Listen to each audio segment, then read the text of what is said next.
On ressentait en tant que consommatrice on va dire une frustration quand on lisait les magazines. On était des grosses lectrices de presse magazine et à chaque fois qu'on lit un magazine, en général, on a très envie d'acheter un truc qui se trouve sur la page.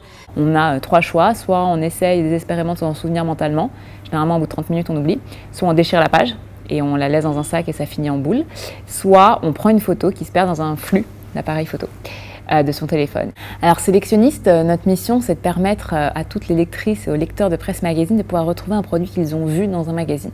Donc ça marche sur entre 30 et 20 titres de presse, plutôt le top 30 de la presse féminine, people et parentale.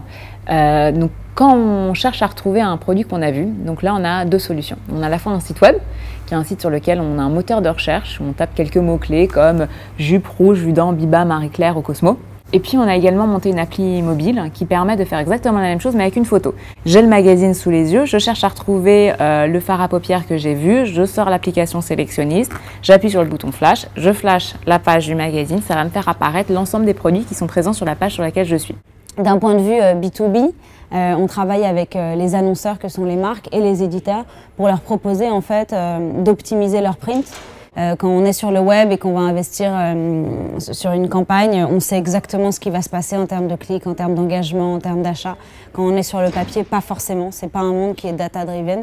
Et nous, ce qu'on fait à travers notre application, c'est qu'on injecte de la data dans un monde qui n'en a pas. Ça a commencé en effet par une idée qu'on a creusée, qu'on a analysée, qu'on a présentée à pas mal, on va dire, de médias et d'éditeurs et de marques pour leur demander qu'est-ce que vous en pensez, si on construisait cet outil, est-ce que vous pensez que ça a de la valeur? Donc on a commencé par un peu benchmarker, étudier le marché. Ensuite, on s'est dit qu'il fallait se lancer et là, le plus gros challenge quand on monte une start-up, on va dire innovante, c'est la technologie. Ni mon associé ni moi-même, nous sommes, on va dire, technique, ingénieur là-dedans. Donc du coup, il a fallu qu'on s'entoure des bonnes personnes. Donc la première étape a été de s'entourer de bonnes personnes pour d'abord lancer un site web. Ça a été notre stratégie. Je commence par lancer le web et 6 mois après, je lance une application qui est la déclinaison du web. En parallèle, lever des fonds pour assurer le financement de la suite et nous laisser le temps de faire grandir et de tester les différents modèles économiques. Donc je pense qu'on a un mix d'intuition au début, qu'on va backer par de la data et en fonction de la data, on va se dire est-ce qu'effectivement, quand on fait fonctionner les chiffres, ça fait sens d'aller dans telle ou telle direction. On a en ce moment beaucoup de...